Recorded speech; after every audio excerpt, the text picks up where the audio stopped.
초기엔 잘 주목받지 못했지만 권창영 2차 종합특검팀이 이번엔 정말 일을 내도 크게 낼 것 같습니다.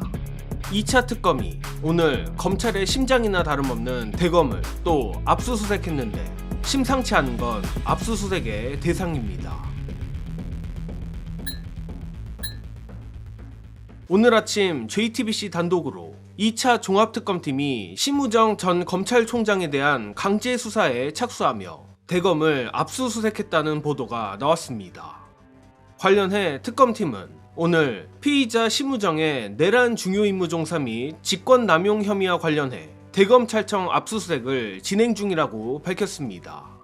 구체적 혐의는 계엄 당일 박성재 전 법무부 장관의 지시로 심우정이 계엄 합동수사본부의 검사 파견을 검토했다는 것이며 이미 일전 심우정은 계엄 당일 박성재 전 장관과 3차례 통화한 사실이 확인된 바 있습니다. 일단 2차 특검이 대검을 압색한 건 이번이 처음은 아닙니다. 이를테면 특검팀은 지난 3월 중앙지검과 대검을 압수수색했고 불과 최근 20일에도 추가 압색을 하여 오늘까지 포함하면 총 3번을 했습니다. 그런데 이번 압수수색은 모두에서 말씀드렸듯 이전과 다른 심상치 않은 부분이 있습니다. 그 전 2차례 압색이 김건희 도이치 수사 무마 의혹 관련이었다면 이번엔 피의자가 무려 심우정 전 검찰총장이고 혐의도 문자 그대로 내란 중요임무 종사 및 직권남용입니다. 참고로 일전 조은석 특검팀에서도 이 부분을 수사하긴 했지만 다들 아시듯 제 식구 감싸기 의혹만 남긴 채 흐지부지 됐습니다. 그런데 2차 특검이 이 부분을 다시 들여다보기로 했고 본격적인 심우정 강제 수사에 착수한 것입니다. 물론 1차 특검이 해치우지 못한 수사를 이어가는 게 2차 특검의 임무이니 어찌 보면 이는 당연한 일이긴 합니다.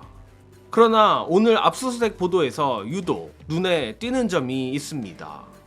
바로 오늘 압색 대상 중에 심우정의 즉시 항고 포기 의혹 관련 자료가 포함됐다는 것입니다.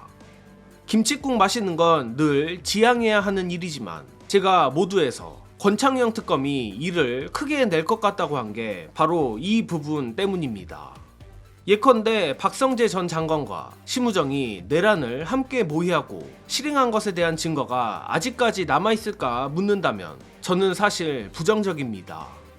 그런데 출발점을 달리하여 심우정이 윤석열을 석방시킨 데서부터 사건을 풀어보면 뜻밖의 풀릴 가능성이 있다고 봅니다.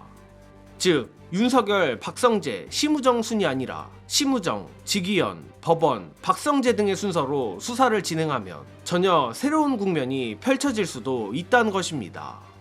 게다가 윤석열 석방 당시 검찰 수사팀에서는 법원, 정확히는 지기현의 구속 취소 결정에 즉시 항고해 상급심 판단을 받아봐야 한다는 의견을 심우정에게 건의한 것으로 알려졌습니다.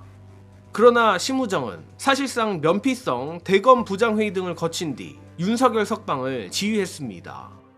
더욱이 의심스러운 건 하필 윤석열을 석방시킨 이후 대검에서 구속기간을 기존처럼 날로 계산하라는 지시가 내려왔다는 것입니다. 아무리 뜯어봐도 지기현과 대검의 환장의 콜라보로밖에 보이지 않는데 여기에 아무런 배후 설계가 없었다는 게 저로선 더 부자연스럽게 느껴집니다. 따라서 일전 조은석 특검이 왜인지 내버려뒀던 이 부분을 권창영 특검이 치고 들어갔다는 게 오늘 보도가 가리키는 핵심이란 겁니다. 아직은 대단히 특별한 게 더 나온 것은 없지만 저는 이번 특검에 상당히 기대를 해도 좋을 것 같습니다. 특히 대북 송금 사건 조작 의혹 배후를 타고 올라가 대통령실까지 꼬린시킨 2차 특검의 수사 능력은 우리의 예상보다 더 날카로운 것으로 보입니다. 또한 그런 차원에서 2차 특검이 어쩌면 윤석열 석방 의혹을 타고 검찰을 넘어 법원까지 털 수 있지 않을까 하는 희망회로도 돌려봅니다. 하지만 제가 보기에 현재 특검의 가장 큰 약점은 언론의 외면입니다. 특히 일각에서 비판도 있었지만 김지미 특검보가 겸공 방송에 나간 것만 봐도 언론의 2차 특검 무시가 상당하다는 걸 알 수 있습니다. 또 같은 맥락에서 어제 정치검찰 국정조사에서 대장동 관련 어마어마한 폭로가 나왔음에도 언론에서 거의 다루지 않는 소식이 있습니다.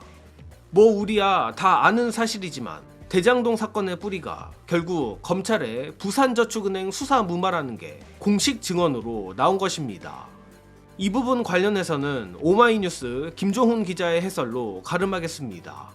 어제 청문회에서 가장 중요한 내용 중에 하나가 바로 이거였어요. 이 기사의 아무튼 주제는 대장동의 초기 사업자인 이강길 씨가 부산저축은행에 대한 수사가 제대로 이루어졌다면 대장동 소위 사업이라는 거는 제대로 진행이 될 수가 없었다라는 내용을 말을 한 거예요. 이게 무슨 얘기냐? 당초에 이 개발업자들이 이걸 진행하는 과정 속에서 윤석열이 중수 이과장으로 있을 때 요거 제대로 수사했으면은 이거 대장동 업자들이 이런 걸 뭔가 할 수 없었다는 걸 말하는 거예요. 부산저축은행 관련해 가지고 박영수의 요구를 받고 이 조우영에 대해서 수사를 짬시킨 게 결과적으로 구른 돌이 정말 바위가 된 경우인 거예요. 아무튼 내가 오늘 선생님들 이걸 기사를 오늘 오후 2시에 썼는데 이 기사를 선생님들 네이버에서 검색하면 딱 내 거 하나에 한 개 나와. 그러니까 오늘 한 의원실에서 비서관 한 분이 선임 비서관 한 분이 나한테 그러더라고. 왜 오마이만 기사를 쓰고 그 쓰는 것도 양적으로도 질적으로도 왜 이렇게 차이가 나냐 이거야. 그게 도대체 왜 그러냐. 이걸 법조기자들이 써야 되는데 법조기자들도 안 써. 이강길 관련된 이 기사는 솔직히 진짜 좀 많이 나와야 되는데 하나도 없어요. 정말 하나도 없어. 그게 너무 슬퍼.